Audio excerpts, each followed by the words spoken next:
नमस्ते विद्यार्थी मित्रांनो, आजच्या व्हिडिओमध्ये आपण बघणार आहे की स्ट्रेंथ ऑफ मटेरियल म्हणजेच सॉम या विषयाचे IMP क्वेश्चन्स आणि तुमच्या एक्झामसाठी स्ट्रॅटेजी प्लॅन तुम्हाला काय करायचं आहे, तसेच IMP क्वेश्चन बघणार आहे. मॉडेल पेपर तुम्हाला कुठून मिळतील ते पण आपण डिस्कस करणार आहे या व्हिडिओमध्ये. सगळ्यात अगोदर बघा, तुम्हाला या ठिकाणी चॅप्टरचे नावं दिसत आहेत तुम्हाला सॉम या विषयाचे.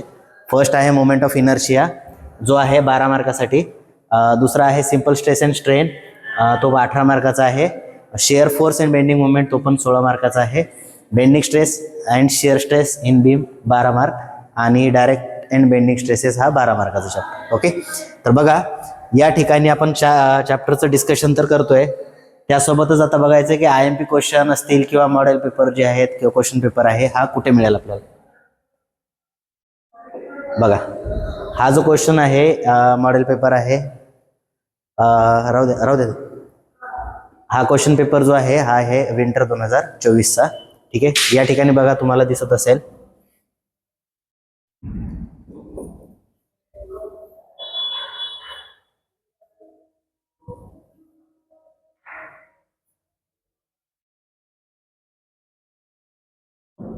हा फर्स्ट क्वेश्चन मध्ये पहिला क्वेश्चन आलेला आहे डिफाईन मोमेंट ऑफ इनर्शिया. तर मोमेंट ऑफ इनर्शिया काय, तर 2 मार्कासाठी आहे. Define radius of gyration, definition फक्त लिहायची आहे, त्याचा फॉर्म्युला लिहायचा. Moment of inertia it is denoted by letter I, है ना.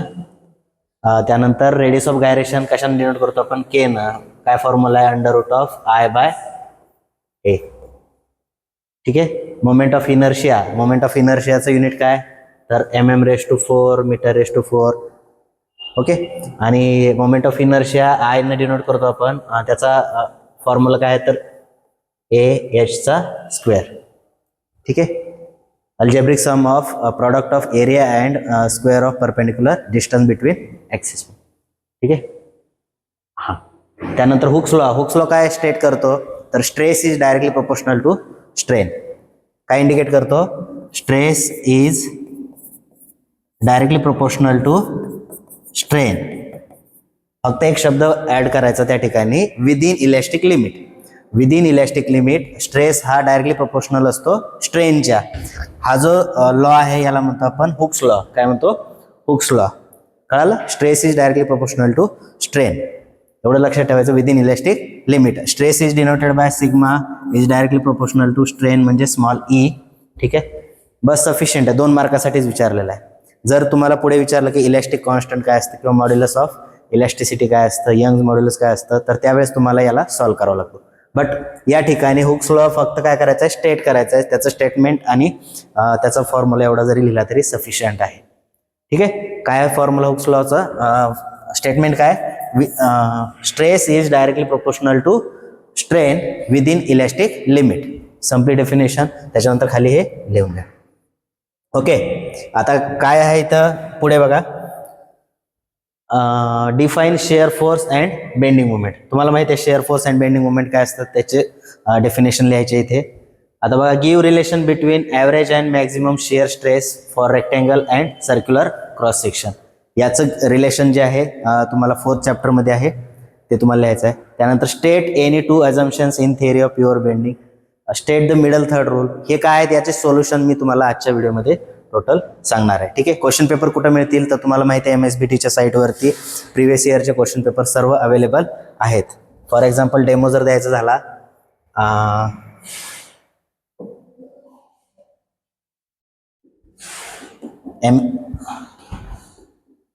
तर इथे बघा MSBTच्या साईटवरती जर गेलो आपण, तर या ठिकाणी एक्झामिनेशनमध्ये गेलो, एक्झामिनेशनमध्ये प्रिव्हियस इयर क्वेश्चन पेपर आहेत. ठीक आहे, हे प्रिव्हियस इयर क्वेश्चन पेपर. याच्यामध्ये गेल्यानंतर गो टू वेबसाईटवरती क्लिक केल्यावर तुम्हाला काय मिळेल, तर डायरेक्टली ही टॅब ओपन होईल. या टॅबमध्ये तुम्हाला जो पेपर पाहिजे असेल तो या ठिकाणी एवढे पेपर अवेलेबल आहेत, कोणताही सिलेक्ट करू शकता. आणि त्या ठिकाणी इथे पेपर कोड आहे तुमचा 313308. हा के स्कीमचा आहे आणि आय स्कीमचा जर बघितला तर 22306 हा कोड आहे. सर्च केल्यावर तुम्हाला पेपर येऊन जाईल. ओके, आता राहिला प्रश्न मॉडेल पेपर कुठे भेटेल. त्यासाठी तुम्हाला सर्च करायचं आहे गुगलवरती सर्च करा भिसेसर.com है ना. भिसेसर.com सर्च केल्यानंतर अशा प्रकारचा इंटरफेस येईल. याच्यामध्ये तुम्हाला मॉडेल आन्सरमध्ये जर गेले तर इथे तुम्हाला समर आणि विंटरचे पेपर तसेच 24 आणि 25 सगळेच पेपर या ठिकाणी मिळतील है ना. किंवा डायरेक्टली तुम्ही इथे काय करू शकता, तुमचा जो सब्जेक्ट कोड आहे तो सर्च करायचा इथे. आता मी इथे सर्च करतो. सर्च केल्यानंतर काय आलं, सॉम स्ट्रेंथ ऑफ मटेरियलचे न्यू मॉडेल पेपर आले है ना. आणि इथे बघा हे पेपर मॉडेल पेपर अवेलेबल आहेत तुम्हाला, तर याचा पूर्ण स्टडी तुम्ही करू शकता. ओके. आता या ठिकाणी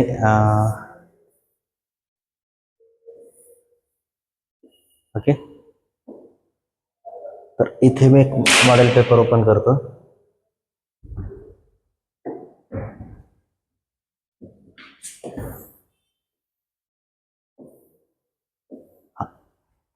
आता हा कोणता ओपन केलाय, समर 2024.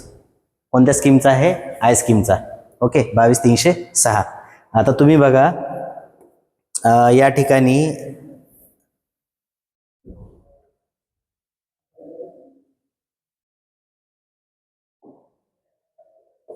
पुढे जर गेलो आपण तर इथे मॉडेल आन्सर पेपर. आता जो आपण क्वेश्चन पेपर पाहिला होता तोच दिसतो बघा. स्टेट पॅरलल ॲक्सिस थेरम काय दिलंय, स्टेट पॅरलल ॲक्सिस थेरम. आता पॅरलल ॲक्सिस थेरम काय म्हणतो, तर इथे स्टेटमेंट दिलेलं आहे, बट सोप्या भाषेमध्ये काय सांगता येतं, तर पॅरलल ॲक्सिस थेरम जो आहे तो काय इंडिकेट करतो, तर आय दिसते का तुम्हाला की कलर चेंज करावा लागेल बघा.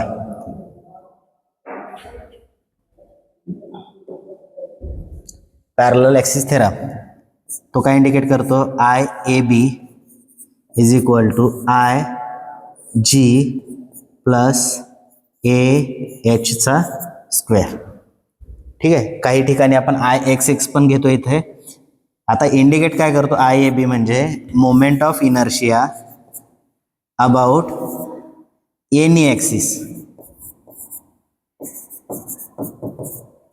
इज इक्वल टू, हा काय असतो, moment of inertia about centroid. काय असतो, अबाउट सेंट्रॉइड. हे कसं चिन्ह आहे, तर प्लस. आता इथे हा काय एरिया, हा काय परपेंडिक्युलर डिस्टन्स बिटवीन ॲक्सिस. कोणते ॲक्सिस असतात, तर सेंट्रॉइड ॲक्सिस आणि ज्या ॲक्सिसच्या भोवती आपल्याला मोमेंट ऑफ इनर्शिया काढायचा आहे. तर काय स्टेटमेंट तयार होईल, moment of inertia about any axis is equal to moment of inertia about centroid plus product of, या ठिकाणी दोन्हीचं काय आहे, हे प्रॉडक्ट. त्यामुळे इथे काय लिहायचं आपण, product of area and square of perpendicular distance between axis, असं स्टेटमेंट तुमचं तयार होईल. आणि नंतर काय लिहिणार, where I A B is equal to I G plus A एचचा स्क्वेअर. त्याचं इन्फॉर्मेशन तुम्ही खाली लिहू शकता. ठीक आहे. बघा, parallel axis theorem, it state that moment of inertia plane section about any axis is equal to centroid axis, moment of inertia of centroid axis plus product of area and square of distance between.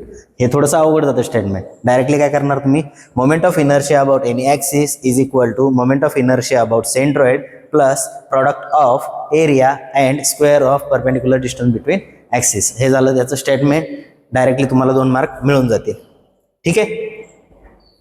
हां, याच्यानंतर बघा Hooke's law आहे. Hooke's law काय state करतो, तर stress is directly proportional to strain within elastic limit. Okay.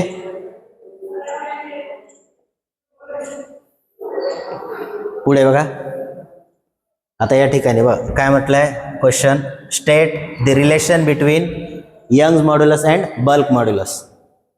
Young's modulus and bulk modulus याचं relation काय आहे, तर E is equal to 3K into ब्रॅकेटमध्ये बघा 1 मायनस 2 म्यू. याचे 3 रिलेशन आहेत है ना. तर तिन्ही रिलेशन तुम्ही लक्षात ठेवा. त्यानंतर पुढे बघा, types of beams. Types of beam काय क्वेश्चन आहे, what are various types of beam, draw neat sketch. किती मार्कासाठी क्वेश्चन आहे तो, 4 मार्क. 2 मार्कासाठी. आता बीमचे टाईप किती असतात, कोणते कोणते असतात तर तुम्हाला माहिती आहे. पहिली असते सिम्पली सपोर्टेड, कॅन्टिलिव्हर, त्यानंतर फिक्स बीम, ओव्हरहँगिंग बीम आणि नंतर काय असतं तर कंटिन्युअस बीम. हे 5 बेसिक टाईप आहेत. तर 5 पैकी तुमच्या जे लक्षात राहतील ते तुम्ही लिहून घ्या. पहिल्या फर्स्ट वाली होती सिम्पली सपोर्टेड, दुसरी आहे ही कोणती बीम आहे बघा, ये वाली, ही डायग्राम जी आहे ती सिम्पली सपोर्टेड आहे. हे डायग्राम कशाची आहे, सिम्पली सपोर्ट, 2 एंडला असतात. दुसरी कॅन्टिलिव्हर, कॅन्टिलिव्हर बीम कोणती असते तर या ठिकाणी ही वाली दिसते, ही कशी आहे कॅन्टिलिव्हर बीम. कॅन्टिलिव्हर बीमला काय तर 1 साईडला फिक्स असते, दुसऱ्या साईडला फोर्स असतो, याला म्हणतो कॅन्टिलिव्हर बीम. तिसरी आहे ओव्हरहँगिंग बीम. ओव्हरहँगिंग बीम म्हणजे काय तर 2 सपोर्ट असतात, सपोर्टच्या बाहेर काही बीम जे आहे ते ओव्हरहँग असते, त्याला म्हणतो ओव्हरहँगिंग बीम. आता याच्यामध्ये पण 2 टाईप पडतात की राईट हँड ओव्हरहँग, लेफ्ट हँड ओव्हरहँग आणि बोथ साईड ओव्हरहँग आहे ना. तर डायग्राम जास्त काढायची गरज नाही. फिक्स बीम, फिक्स बीम मध्ये काय दोन्ही एंड कसे दाखवणार, फिक्स दाखवणार. कंटिन्युअस बीम जे आहे त्याच्यामध्ये मोर दॅन 2 सपोर्ट्स असतात, 2 पेक्षा जास्त सपोर्ट असतील तर त्या बीमला आपण म्हणतो कंटिन्युअस बीम. ओके. आता बघा काय state any 2 assumptions made in theory of bending. Theory of bending मध्ये इथे 7 अझम्पशन्स आहेत, 7 पैकी तुम्हाला कोणतेही 2 लिहायचे आहेत. जर 2 मार्काचा क्वेश्चन आला तर तुम्हाला 2 अझम्पशन्स विचारतील आणि जर 4 मार्कासाठी क्वेश्चन आला तर 4 अझम्पशन्स विचारतील. आता या ठिकाणी अझम्पशन्स बघा, थिअरी ऑफ प्युअर बेंडिंगचे 2 टोटल 7 आहेत. लक्षात ठेवायचं जर झालं तर सोपेवाले सांगतो तुम्हाला. बघा सेकंड वाला जो आहे, फर्स्ट वाला, material of beam is homogeneous and isotropic. इथपर्यंत लिहिलं तरी सफिशियंट आहे पहिला assumption. The material of beam is homogeneous and isotropic. पुढचं नाही लिहिलं तरी चालेल, ठीक आहे. सेकंड बघा, the beam is straight before loading and is of uniform cross section throughout. Beam जी आहे ती इनिशियली कशी असते स्ट्रेट आणि after and is uniform cross section throughout. म्हणजे थ्रू आउट कसा आहे त्याचा क्रॉस सेक्शन जो आहे तो युनिफॉर्म आहे, म्हणजे चेंज होत नाही. The beam material is stress within its elastic limit, that is it obeys Hooke's law. Third काय लिहिणार, the stress is directly proportional to strain within elastic limit, that is the material obeys कोणता Hooke's law. ठीक आहे. असे तुम्हाला कोणतेही 4 लक्षात ठेवायचे आहेत. पुढे बघा, define axial load and eccentric load. आता ॲक्सियल लोड आणि इसेंट्रिक लोड मध्ये डिफरन्स काय असतो थोडक्यात सांगायचं झालं तर बघा, एका डायग्रामनं तुम्हाला सांगतो. सपोज हा कॉलम आहे, या कॉलमच्या सेंटरला जर मी लोड ऍक्ट केला, याच्या कुठे सेंटरला लोड ऍक्ट केला तर हा झाला ॲक्सियल लोड. कोणता झाला ॲक्सियल लोड. आता इसेंट्रिक लोड काय असतो तर सेंट्रॉइड पासून काही डिस्टन्सनं जर आपण लोड ऍक्ट केला तर त्या लोडला आपण काय म्हणतो इसेंट्रिक लोड. काय म्हणतो इसेंट्रिक. आता या ठिकाणी काही डिस्टन्सनं आपण काय केलंय लोड ऍक्ट केलेला आहे, याला म्हणतो स्मॉल ई जे आहे त्याला म्हणतो इसेंट्रिसिटी है ना. हा P2 सपोज आणि P1. P2 लोड जो ऍक्ट झालेला आहे तो काय कसा लोड आहे, हा P2 जो आहे तो कसा लोड आहे इसेंट्रिक लोड आहे. Eccentric load. ठीक आहे. तर बघा हे समजलं असेल तुम्हाला. आता बघा हा state the condition of no tension at base of column. Base of कॉलमला नो टेन्शन कंडिशन काय असते. तर नो टेन्शन कंडिशन जर म्हटलं तर बघा या ठिकाणी इसेंट्रिक लोड आणि डायरेक्ट लोड जे सांगितलं मी त्याच्यामध्ये 2 प्रकारच्या ज्या लोड आहेत त्याच्यावरनं काय होतात, ज्यावेळेस आपण इसेंट्रिक लोड अप्लाय करतो त्यावेळेस त्याच्यावरती 2 स्ट्रेस जनरेट होतात. एक असतो डायरेक्ट स्ट्रेस, दुसरा असतो bending stress. The direct stress is denoted by sigma 0 is equal to sigma B. म्हणजे डायरेक्ट स्ट्रेस आणि बेंडिंग स्ट्रेस जर इक्वल असतील तर ती कंडिशन कोणती असते, नो टेन्शन कंडिशन. कोणती कंडिशन असते, नो टेन्शन कंडिशन. ठीक आहे. Direct stress is equal to bending stress असेल त्यावेळेस काय असतं, नो टेन्शन कंडिशन असतं. लक्षात ठेवा. हा, आता बघा क्वेश्चन दिसतोय तुम्हाला इथे. Calculate moment of inertia for a triangle of height 100 mm. काय दिलं याचा, ट्रायंगल जे आहे त्या ट्रायंगलची हाईट किती दिलेली आहे, 100 mm. ट्रायंगलची हाईट किती आहे, 100 mm. About an axis passing through vertex and parallel to base. नंतर if moment of inertia about the base of same triangle is, काय दिलंय त्यांनी बघा या ठिकाणी, calculate moment of inertia for a triangle of height 100 mm. आता आपल्याला काय दिलं इथे, ट्रायंगल, आणि ट्रायंगलची काय दिलेली आहे, हाईट. हाईट किती आहे याची, 100 mm. ओके. नंतर axis passing through vertex and parallel to base. बेसला पॅरलल आणि passing through vertex. I suppose याला म्हणू वर्टेक्स.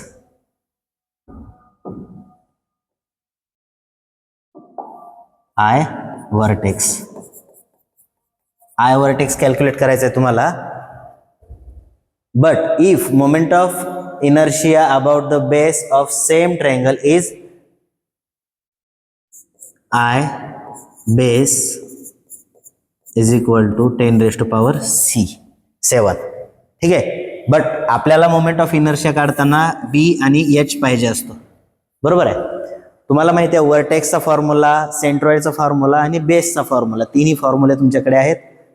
बघा वर्टेक्सचा फॉर्म्युला असतो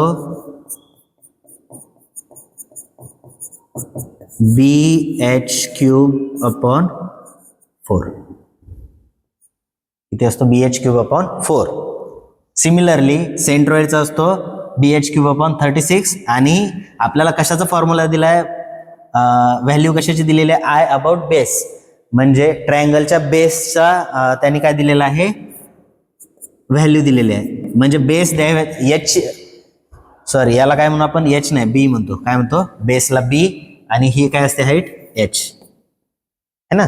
तर बेस दिला नाही म्हणून आपल्या, बट काय दिलंय, moment of inertia about base दिलेला आहे 10⁻⁷. आपल्याला फॉर्म्युला माहिती आहे, I base is equal to काय असतो, BH³/12 इक्वल टू त्याची व्हॅल्यू दिली 10⁻⁷.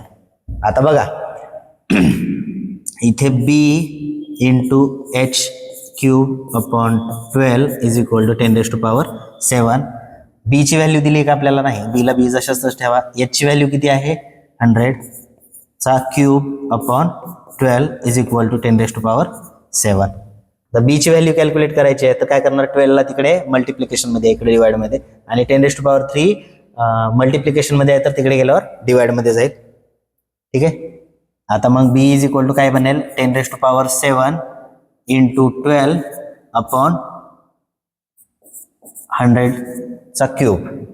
हे कॅल्सीमध्ये टाका व्हॅल्यू. जी व्हॅल्यू येईल ती कशाची येईल तुम्हाला, बेसची, बी.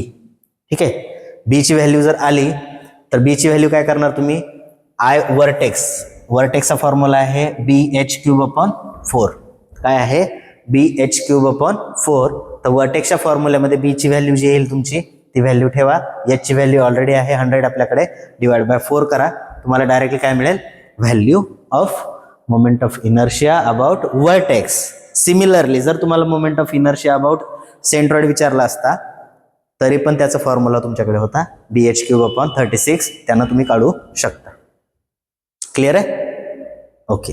पॉज करून तुम्ही पाहिजे तर लिहून घेऊ शकताय किंवा मॉडेल आन्सर डायरेक्टली तुम्हाला अवेलेबल आहे, लिंक डिस्क्रिप्शन बॉक्समध्ये दिलेली आहे, त्याच्यावरून तुम्ही मॉडेल आन्सर डाउनलोड करा. ओके, पुढे जाऊया. आता बघा बी ची व्हॅल्यू किती आली होती, ते 120 आली होती. आणि आता वर्टेक्स काढायचा तर BH³/4 फॉर्म्युला आहे. बी ची व्हॅल्यू 120 ठेवली, एच ची व्हॅल्यू 100 ठेवली, डिवाइड बाय 4 केला आणि तुम्हाला वर्टेक्सची व्हॅल्यू भेटली 3 × 10⁻⁷. ओके. तर अशा पद्धतीने तुम्हाला काय काढायचे, व्हॅल्यू काढायचे. ठीक आहे. चला पुढे.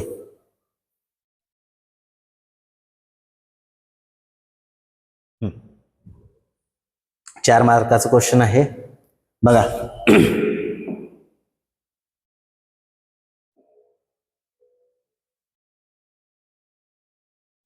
क्वेश्चन काय म्हणतो, अ बार 500 mm long and 22 mm in diameter. काय दिलाय, बार दिलेला आहे, त्याची लेंथ दिली आहे 500 mm आणि हे काय दिलेलं आहे लिहितो इथं गिवन डेटा बघा. गिवन मध्ये लिहू आपण काय काय दिलाय. बारची लेंथ दिली आहे L = 500 mm. नंतर काय दिलाय, डायमीटर. डायमीटर दिला D किती आहे 22 mm. पुढे is elongated by 1.2 mm. elongated by म्हणजे चेंज इन लेंथ, त्याला म्हणून आपण डेल्टा L किती आहे 1.2 mm. ठीक आहे. दुसरा शब्द असतो इलॉंगेटेड टू. इलॉंगेटेड टू जर म्हटलं, समजा लेंथ 500 आहे, इलॉंगेटेड टू 510 जर म्हटलं असतं तर तुमची चेंज इन लेंथ किती आली असती 10 आली असती. ओके. पुढे बघा, under the effect of axial pull. Axial pull म्हणजे काय असतो, load that is equal to P. Load किती दिला आहे 105 किलो न्यूटन. आता आपल्याला इथे किलो नाही चालत, मेगा नाही चालत, गिगा नाही चालत, त्याचं कन्व्हर्जन करायचं सिम्पली न्यूटनमध्ये. आता किलो न्यूटनचा न्यूटनमध्ये कन्वर्ट करायचं असेल तर काय करणार तुम्ही, इथे डायरेक्टली लिहू 105 इंटू किलो म्हणजे 10⁻³ किती 3. हे काय झालं आपलं न्यूटन. हा झाला P ची व्हॅल्यू. त्यानंतर बघा, calculate the intensities of stress, strain and modulus of elasticity. बघा, स्ट्रेस, स्ट्रेन आणि मॉड्युलस ऑफ इलॅस्टिसिटी. तुम्हाला माहिती आहे स्ट्रेस पहिला, stress sigma is equal to P/A. काय फॉर्म्युला असतो P/A. आता P ची व्हॅल्यू दिलेली आहे इथं. एरिया माहिती आहे का आपल्याला, नाही, बट एरियासाठी आपल्याला काय दिलं त्याने डायमीटर दिलेला आहे. मग इथे काय करणार आपण, एरिया इज इक्वल टू बाजूलाच लगेच काढून घ्या, π/4 into D square. π/4 into D म्हणजे किती 22चा स्क्वेअर. याची व्हॅल्यू काय येते ते बघा. हा आला आपला एरिया आणि स्ट्रेसच्या फॉर्म्युल्यात ठेवून द्या. P ची व्हॅल्यू किती आहे 105 इंटू 10⁻³ अपॉन एरियाची व्हॅल्यू बघा किती येते. ही एरियाची व्हॅल्यू आली आहे इथं 380.13. 380.13. ओके.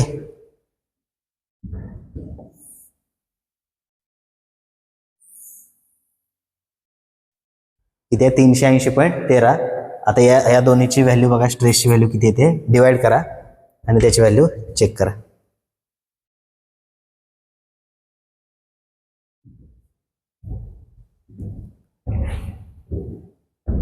बघा,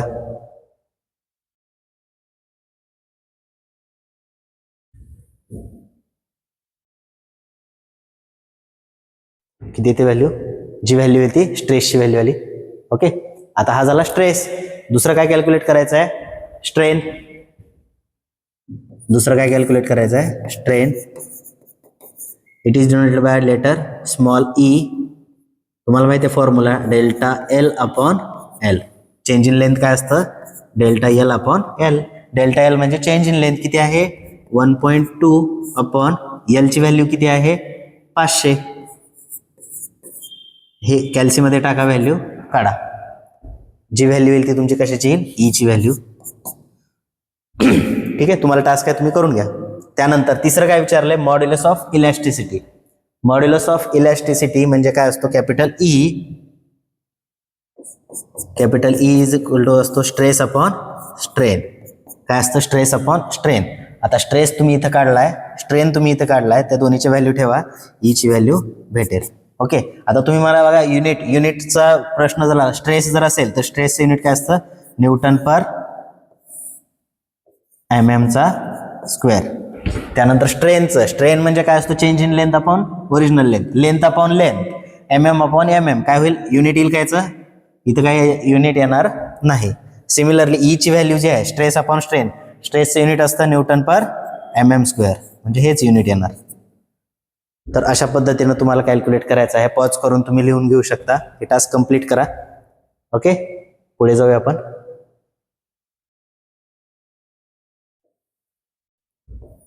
बघा इथे व्हॅल्यू काढल्यानंतर स्ट्रेसची व्हॅल्यू आली 276. तुम्ही चेक करून घ्या.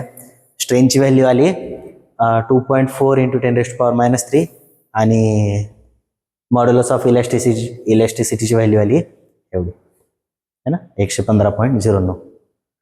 अशा पद्धतीनं तुम्हाला सॉल्व्ह करायचं आहे. सिमिलरली बघा हा इथं काय दिलं त्यांनी, for certain material modulus of elasticity म्हणजेच काय, कॅपिटल ई. काय दिलेलं आहे, कॅपिटल ई. कॅपिटल ई किती दिलेला आहे, 169 Nm². आता तुम्ही म्हणाल इथं तर मेगापास्कल दिलाय, तर Nm/mm² कसं आलं, तर लक्षात घ्या 1 megapascal is equal to 1 Nm/mm². लक्षातच ठेवा. आता कसं आलं, तुम्ही तर म्हणाल पास्कल म्हणजे मेगा म्हणजे किती असतं,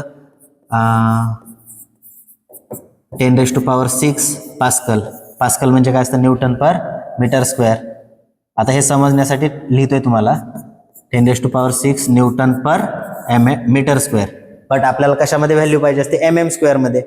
1 मीटर म्हणजे किती, 1000 mm. आणि मीटरचा स्क्वेअर म्हणजे 1000चा स्क्वेअर. 1000चा स्क्वेअर म्हणजे 10⁻³ स्क्वेअर 10⁻⁶. 10⁻⁶ काय करावं लागेल, डिवाइड करावं लागेल Nm/mm² येण्यासाठी. म्हणून याची व्हॅल्यू होईल 1 Nm/mm². 1 मेगापास्कल म्हणजे 1 Nm/mm². म्हणून डायरेक्टली आपण काय घेतलंय त्याला, Nm/mm². हे जे आहे हे तुम्हाला बेसिक झालेलं आहे ऑलरेडी. ठीक आहे, पॉज करून लिहायचं असेल अंडरस्टँडिंगसाठी तर लिहू शकता तुम्ही. ओके, पुढे बघा. If Poisson's ratio is 0.32. Poisson's ratio म्हणजे काय, तर म्यूची व्हॅल्यू किती आहे, 0.32 किंवा 32. Calculate the value of modulus of rigidity and bulk modulus. कशाची व्हॅल्यू काढायची आहे, modulus of rigidity and bulk modulus. आता तुम्हाला माहिती आहे ई, जी अँड के हे जे आहेत ते कॉन्स्टंट्स आहेत. ओके, तर कॉन्स्टंट जे आहे, तर ई ची व्हॅल्यू दिली तुम्हाला, जी ची व्हॅल्यू आणि के ची व्हॅल्यू काढायची आहे. आता ह्या व्हॅल्यू कशा काढणार, तर बघा इथे फॉर्म्युला आहे, तुम्हाला 2 रिलेशन दिलेले आहेत. कोणते कोणते रिलेशन, तर E is equal to 2G into bracket 1 plus mu. याच्यामध्ये म्यू ची व्हॅल्यू दिली आहे, ई ची व्हॅल्यू दिली आहे, तुम्हाला जी ची व्हॅल्यू एकच व्हॅल्यू काढायची आहे, तर ती व्हॅल्यू तुम्ही काढू शकता. E is equal to 2G plus into bracket 1 plus 2mu. या फॉर्म्युल्यानं कशाची व्हॅल्यू मिळेल, जी ची व्हॅल्यू. झाला, 2 मार्क तुम्हाला इथेच मिळाले. त्यानंतर दुसरा जो फॉर्म्युला आहे बल्क मॉड्युलस काढण्यासाठी, दुसरा फॉर्म्युला आहे E is equal to 3K into bracket 1 minus 2 mu. E is equal to 3K into bracket 1 minus 2 mu. Mu ची व्हॅल्यू दिली आहे, त्यानंतर ई ची व्हॅल्यू माहिती आहे, तर के ची व्हॅल्यू आपण काढू शकतो है ना. कसं काढणार, तर तुम्ही याच्यामध्ये रिअरेंज करू शकता. इथे जसं की जीला जी जसं तसं ठेवलं, म्यू ची व्हॅल्यू इथे ठेवली आणि इथे काय केलं, ह्या दोन्हीचं याचं ॲडिशन केलं, 1.32 आलं, मल्टिप्लाय बाय 2 केलं, 1.32चं 2.64 आलं आणि 2.64 डिवाइड केलं, जीची व्हॅल्यू भेटली है ना. अशा पद्धतीनं तुम्हाला जी आणि के च्या व्हॅल्यू काढायच्या आहेत. 4 मार्कासाठी क्वेश्चन आहे. ओके, तर जे कॉन्स्टंट्स आहेत, कॉन्स्टंटचे रिलेशन लक्षात ठेवा. E is equal to 2G into bracket 1 plus mu. आणि दुसरं रिलेशन जे आहे ते E is equal to 3K into bracket 1 minus 2 mu. Okay, एक क्वेश्चन कंपल्सरी तुम्हाला या रिलेशन वरती विचारला जातो आणि तो एकदम इझी आहे. ओके, पुढे बघा. हा सगळ्यात भारी क्वेश्चन म्हटलं तर काय, सिम्पली सपोर्टेड बीम आणि जे आहे समजा काय म्हणतो आपण, बघा तुम्हाला बऱ्याच याच्यामध्ये काय तर डायग्राम देत नाहीत, डायरेक्टली फक्त स्टेटमेंट दिलेलं असतं. याच्यावरून डायग्राम कशी काढायची ते पहिले बघून घ्या. A simply supported beam of span 6 metre carries UDL of 3 kilometre. आता काय करणार तुम्ही, बघा सगळ्यात अगोदर तर बीमचा टाईप कोणता आहे तर सिम्पली सपोर्टेड आहे. तर सगळ्यात आधी काय करायचं, सिम्पली सपोर्टेड बीम काढून घ्या. सिम्पली सपोर्टेड बीम कशी काढणार,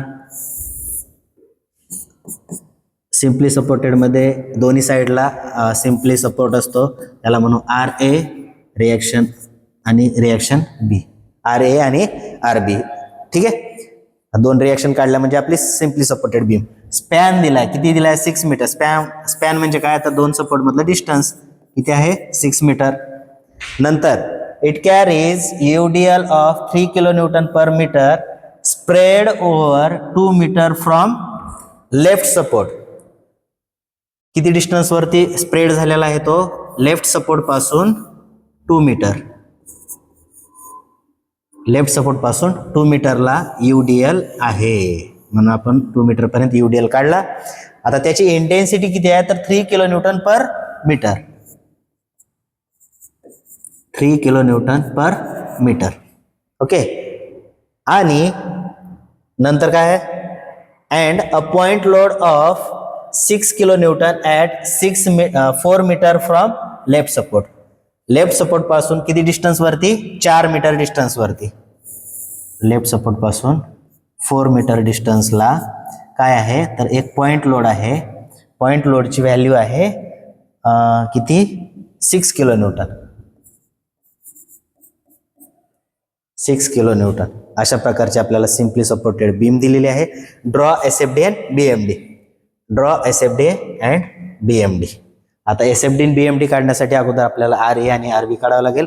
RA आणि RB कसं काढणार तर पहिली कंडिशन माहिती आहे तुम्हाला, summation of f of y equal to 0. Summation of f of y equal to 0 ज्या वेळेस तुम्ही कन्सिडर करता लेफ्ट टू राईट, अपवर्ड वाला फोर्स असतो पॉझिटिव्ह, डाऊनवर्ड वाला फोर्स असतो निगेटिव्ह.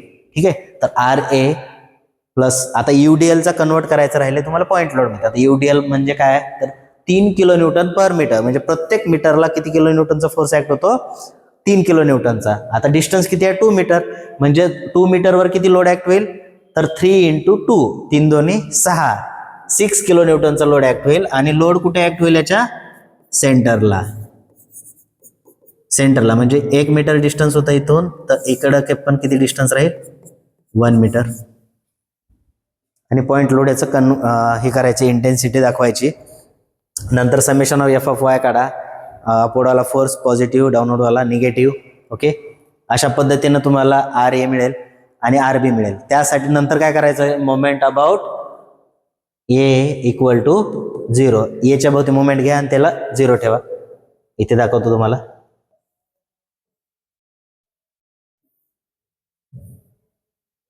आता इथे सोल्युशनच दिले आहे त्यांनी. सोल्युशनच्या आधी काय केलंय त्यांनी बघा, RA काढलाय, RA जो आहे तो किती आलाय,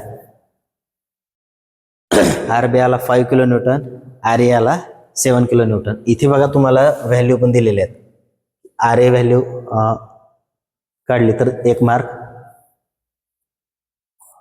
है ना, त्याच्यानंतर SFD काढली त्याला 1 मार्क, BMD काढली त्याला 1 मार्क,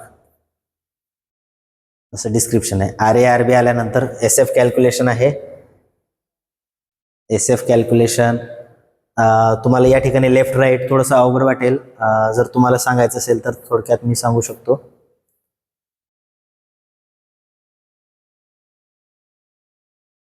RA आणि RB काढली कशी, ठीक आहे. RA आणि RB काढण्यासाठी आपण काय केलं, त्याला पहिले पॉइंट लोड मध्ये कन्वर्ट करून घेऊया. इथे पॉइंट लोड मध्ये जर कन्वर्ट केलं आपण तर 3 × 2 म्हणजे किती झाला 6 kN फोर्स झाला, आणि हे डिस्टन्स किती झालं 1 मीटर. ओके, आता बघा summation of f of y जर घेतला आपण इक्वल टू 0, तर पहिले अपवर्ड वाला फोर्स पॉझिटिव्ह, डाऊनवर्ड वाला force negative. First of all RA कसा ऍक्ट होतो इथे, रिएक्शन A, रिएक्शन B, इथे पॉइंट मध्ये दिला C आणि D. बघा पहिला फोर्स RA कसा आहे अपवर्ड वाला, म्हणजे तो पॉझिटिव्ह RA. त्यानंतर दुसरा फोर्स आहे 6 kN डाऊनवर्ड. डाऊनवर्ड म्हणजे काय, पॉझिटिव्ह की निगेटिव्ह, डाऊनवर्ड म्हणजे निगेटिव्ह. मायनस कितीचा आहे 6 kN, लिहायची गरज नाही, 6चा फोर्स आहे. नंतर तिसरा फोर्स आहे 6 किलो न्यूटनचा, तो पण कसा आहे डाऊनवर्ड म्हणजे -6. आणि चौथा फोर्स जो आहे तो RB plus RB equal to 0. RA plus RB -6 काय झालं -12, तो तिकडे गेल्यावर +12 झाला. म्हणजे काय येईल RA प्लस RB इथं -12 इक्वल टू 0, -12 तिकडे गेल्यावर plus, therefore RA plus RB is equal to 12 आला. इक्वेशन नंबर 1 देऊ. नंतर काय करणार तर moment about point A equal to 0. याच्या भोवती जर मोमेंट घ्यायचा असेल तर बघा याच्या राईट साईडला किती फोर्सेस आहेत, 1, 2 आणि 3. बघा 6 किलो न्यूटन इंटू डिस्टन्स किती याच्यातलं 1 मीटर. 6 आणि 1 कसा फिरतोय तो क्लॉकवाईज. आता मोमेंट घेताना आपण लेफ्ट टू राईट जातो त्यावेळेस क्लॉकवाईज वाला कसा असतो पॉझिटिव्ह, अँटी क्लॉकवाईज वाला कसा असतो निगेटिव्ह. ओके, तर एच्या भोवती 6 किलो न्यूटन मोमेंट कसं होत आहे क्लॉकवाईज, घड्याळाच्या दिशेसारखं फिरतोय तो. 6 × 1 तो कसं झाला पॉझिटिव्ह, म्हणून इथे लिहूया 6 × 1 पॉझिटिव्ह. दुसरा फोर्स जो आहे तो 6 किलो न्यूटनचा इकडचा D पॉइंटला. आता 6 आणि A यामधलं डिस्टन्स किती आहे तर 4 मीटर आहे. तर 6 × 4 कसा फिरतोय तो पण क्लॉकवाईज, म्हणून इथे येईल +6 × 4. लास्ट फोर्स जो आहे तो कोणता आहे RB वाला सपोर्ट. ठीक आहे, आता RB आणि डिस्टन्स किती आहे 6 मीटर. आता RB पासून कसा फिरतोय तो अँटी क्लॉकवाईज म्हणजे मायनस, म्हणजे काय येईल -RB × 6 इक्वल टू 0. ठीक आहे, RB × 6 इक्वल टू 0. आता इथे बघा 6 × 1 6 प्लस 6 चोक 24 मायनस RB × 6 तिकडे गेल्यावर प्लस RB × 6.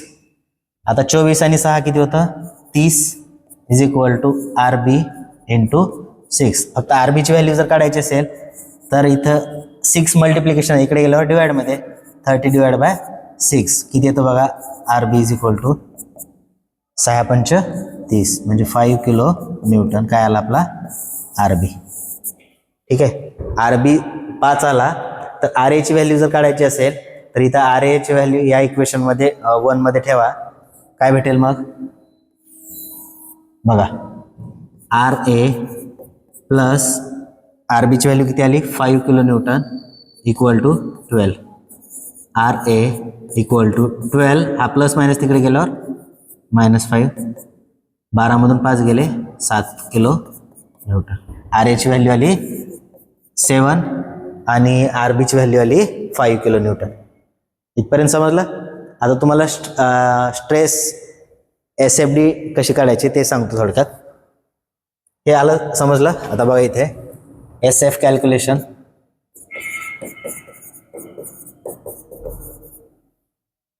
किती पॉइंट आहेत A C D B.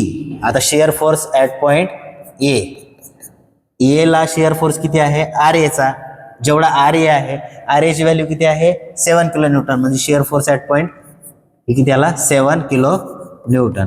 आता लक्षात घ्यायचं शेअर फोर्स कॅल्क्युलेशन मध्ये अपवर्ड वाला पॉझिटिव्ह, डाऊनवर्ड वाला निगेटिव्ह. ज्या वेळेस आपण कुठे जातो लेफ्ट टू राईट, आणि सिम्पली सपोर्टेड बीम मध्ये लेफ्ट टू राईटच जायचं. Okay, share force at A point किती आला 7. नंतर शेअर फोर्स ॲट पॉइंट कोणता पॉइंट आहे C च्या डाव्या साईडला किती फोर्सेस 2, RA अपवर्ड वाला आणि 6 किलो न्यूटनचा डाऊनवर्ड वाला, म्हणजे 7 आणि 6 कसा आहे डाऊनवर्ड म्हणजे -6 किती आला 1 किलो न्यूटन. नंतर पुढचा आहे share force at point C च्या नंतर कोणता पॉइंट आहे D पॉइंट. D ला जर घेतला आपण तर याच्या आधी किती फोर्सेस आहेत 3, RA अपवर्ड वाला म्हणजे 7 -6 आणि D चा पॉइंट किती -6 इक्वल टू किती आला -5 किलो न्यूटन. आणि शेवटी share force at point B हा कधी पण 0च यायला पाहिजे. आता 0 कसा येतो तर बघा त्याच्या आधीचे बघा 7 मायनस हा 6 नंतर -6 आणि प्लस RB ची व्हॅल्यू किती आहे 5 +5 केलं आपण तर किती येते व्हॅल्यू याची 0. ओके, आता शेअर फोर्स आणि बेंडिंग मोमेंट याचं जर हे काढायचं असेल काय SFD आणि BMD तर कसं काढणार.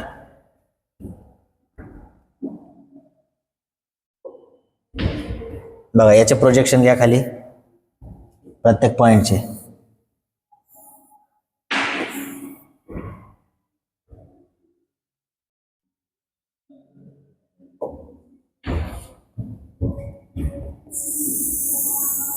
तर इथे काय केलं आपण, बेस लाईन ओढली, याला नावं द्या ए सी डी बी. आता ए ला शिअर फोर्सची व्हॅल्यू किती आहे 7 प्लस, म्हणून इथं काय केलं आपण 7 किलो न्यूटन इथं लिहिलं. नंतर सी ला व्हॅल्यू किती आहे बघा, सी ला आहे +1 म्हणजे ह्याच्यावर, याला किती नाव दिलं 1 किलो न्यूटन. नंतर डी पॉइंटला किती आहे -5 म्हणजे या लाईनच्या खाली इथं -5 किलो न्यूटन. आणि शेवटी किती बीला तर 0. इथे काय केलं, पॉइंट मार्क करून घेतले आपण. आता लक्षात ठेवायचं, ज्यावेळेस शिअर फोर्स डायग्राम मध्ये UDL असतो त्यावेळेस लाईन कशी ओढायची, क्रॉस. UDL ला क्रॉस लाईन आणि पॉइंट लोडला कशी स्ट्रेट लाईन. हा नियम लक्षात ठेवायचा. आता इथं UDL जिथपर्यंत आहे तिथं पहिला पॉईंट किती आहे 7चा, 0 पासून गेलं 7 पर्यंत. आता इथे कसं UDL असल्यामुळे क्रॉस लाईन डायरेक्टली ओढायची. ओढली. आता याच्यानंतर पुढे पॉईंट लोड आहे, तर इथून पुढे जायचंय 5ला, इथून क्रॉस लाईन ओढू शकतो का आपण, नाही. कशी जायचंय, स्ट्रेट. म्हणून इथून इथपर्यंत स्ट्रेट आलो, याच्या खाली स्ट्रेट आलो. आता इथून बी पॉईंटला क्रॉस लाईन ओढू शकतो का, नाही, पॉईंट लोड आहे, म्हणून इथून सरळ जायचं आडवा, नंतर उभा. ही झाली आपली SFD, त्याला म्हणतो आपण शिअर फोर्स डायग्राम. ठीक आहे, ही झाली SFD.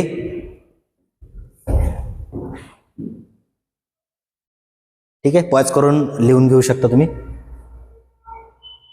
किंवा डायरेक्टली मॉडेल पेपरमध्ये दिलेला आहे ती स्टेप तुम्ही लिहू शकता. BMD तशाच पद्धतीनं काढलेली आहे. BMD सांगायचं असेल एकदा तर ते पण सांगून देतो.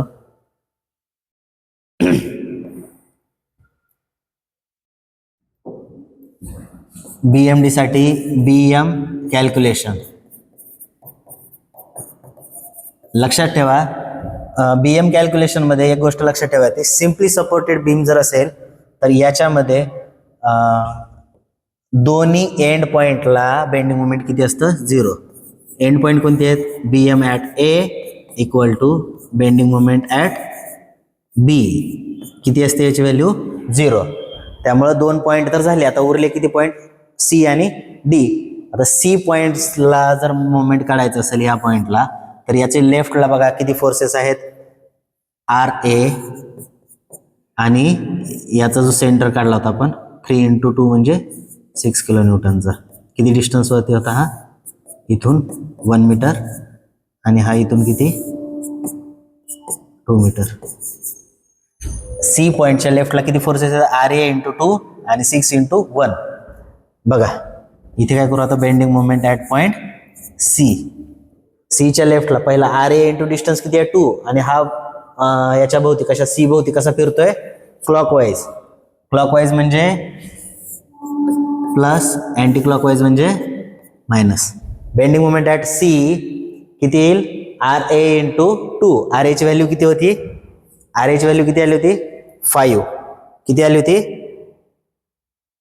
7, सॉरी RA ची व्हॅल्यू किती होती 7, म्हणजे काय येईल, बेंडिंग मोमेंट ॲट 7 × 2, क्लॉकवाईज म्हणजे प्लस. आता दुसरा किती आहे, Cच्या इथं 6 किलो न्यूटन, अंतर किती आहे 1 मीटर, आणि Cच्या भोवती कसा फिरेल तो, अँटी क्लॉकवाईज म्हणजे घड्याळाच्या उलट्या दिशेने, तर मायनस किती 6 × 1. आता हे कॅल्क्युलेशन करा, 7 × 2 = 14 -6 बघा किती येतं, 8 किलो न्यूटन × मीटर. 8च येतं ना, हां, जे येईल ते तुमचं कॅल्क्युलेट करा आणि बघा. बेंडिंग मोमेंट ॲट C किती आला, 8 किलो न्यूटन. नंतर Dच्या भोवती बघा, Dच्या इकडे लेफ्टला किती फोर्सेस आहेत, आता 2च आहेत, RA आणि 6 किलो न्यूटनचा. सेम, फक्त डिस्टन्स काय होईल याच्यातलं चेंज होईल. बेंडिंग मोमेंट ॲट D बघा, Dच्या पहिला RA × डिस्टन्स, आता Dच्या इथं किती डिस्टन्स झालं 4 मीटर, RA ची व्हॅल्यू किती आहे 7 × 4 मायनस 6 × हे डिस्टन्स किती आहे बघा, इथून 1 मीटर आणि इथलं किती 2 मीटर, 1 आणि 2 म्हणजे 3 किलो न्यूटनचा. तो कसा फिरतोय अँटी क्लॉकवाईज म्हणजे -6 × 3 7 चौक 28 मायनस 6 त्रिक 18 किती उरलं 10 किलो न्यूटन इंटू मीटर. ह्या व्हॅल्यू भेटलेल्या आहेत आपल्याला. ओके. आता बेंडिंग मोमेंट कॅल्क्युलेशन जर करायचं असेल तर नियम तसाच आहे, शेअर फोर्स सारखाच, फक्त एक न वाढतो. जसं की शेअर फोर्सला पॉईंट लोडला काय होता, स्ट्रेट लाईन होती, तर पॉईंट लोडला याच्यामध्ये काय येतो क्रॉस लाईन, आणि इकडे क्रॉस लाईन होती तर इकडे कर्व येतो बेंडिंग मोमेंटला. ओके. आता याचं प्रोजेक्शन घेऊन घ्या आधी, दाखवून देऊ याच्यातच किती आली bending moment at C. Projection घ्या याच्या खाली.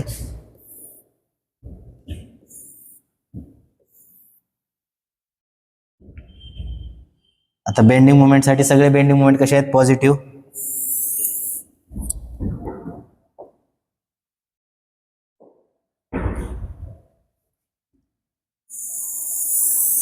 बेसलाईन ओढूया. ए सी डी बी. एला किती आहे बेंडिंग मोमेंट, कलर चेंज करू, किती आहे 0. बी ला किती आहे 0. सी ला किती आहे 8. सी ला काय करू आपण इथं 8. आणि डी ला किती आहे 10. 10 किलो न्यूटन इंटू मीटर. इथे किती 8 किलो न्यूटन इंटू मीटर. आता माहिती आहे तुम्हाला की कर्व काढताना काय करायचं, ए पासून कुठं जायचंय 8 किलो न्यूटन पर्यंत. तुम्हाला माहिती आहे इथे कशी लाईन होती, शेअर फोर्स मध्ये क्रॉस लाईन होती, तर इकडे कशी जाईल कर्व. हा कर्व काढला. ओके. आता याच्या पुढे पॉईंट लोड आहेत. पॉईंट लोड आहे तर इथून काय येईल सरळ क्रॉस लाईन, आणि इथून पण काय येईल सरळ क्रॉस लाईन. ही काय झाली आपली बी एम डी. हे काय झाली बी एम डी. ओके. सेम अशीच बेंडिंग मुवमेंट खाली काढलेली असेल. पॉज करून व्हॅल्यू लिहून घ्या. बघा आलेले आहे सेम. ही झाली आपली बेंडिंग मुवमेंट. अशाच पद्धतीनं आपल्या ज्या पुढे येतील ते पण बघायचं आहे.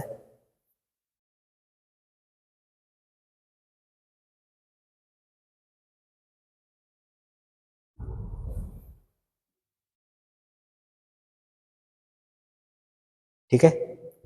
तर बघा लिहून घ्या इथपर्यंत, आणि याच्या पुढचे जे प्रॉब्लेम आहेत तर तुम्ही मॉडेल पेपर मधून बघू शकता.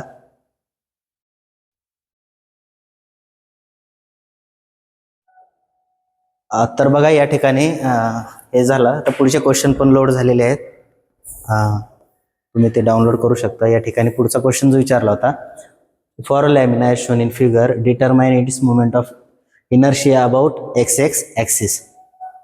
कोणता ॲक्सिस एक्स एक्स ॲक्सिसच्या भोवती मोमेंट ऑफ इनर्शिया काढायचा आहे, आय एक्स एक्स है ना.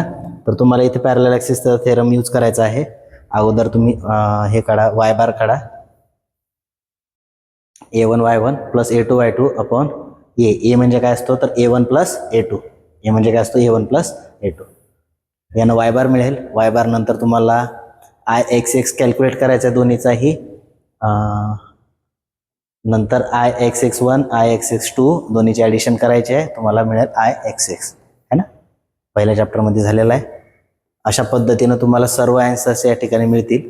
तर वेळेचं लिमिटेशन्स आहे त्याच्यामुळे मी एवढेच ॲन्सर घेऊ शकतोय. तर पुढचा व्हिडिओ जो आहे, पुढचा पार्ट तुम्हाला कशावरती पाहिजे तुम्ही तसं कमेंट बॉक्समध्ये मेन्शन करा.